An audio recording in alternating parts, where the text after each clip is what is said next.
Hi guys! Ituturo ko sa inyo ngayon kung paano natin malalaman kung sino ang gumagamit ng ating Facebook account or anong device ang ginamit sa pag-login dito.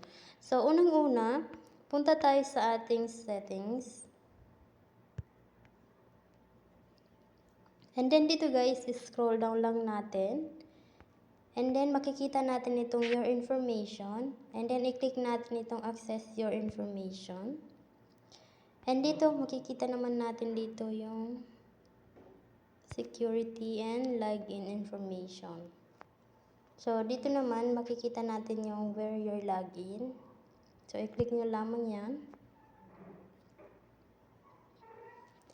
And then, makikita natin dito guys kung anong device ginamit nyo pagla-login sa ating account.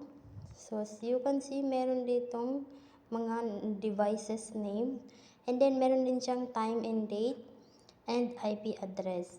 So, para ma-logout natin itong account natin dito sa device na to, i-click nyo lamang itong 3 dot na to. And then, i-click nyo lamang itong logout. And automatic, malalogout na siya sa device na yon.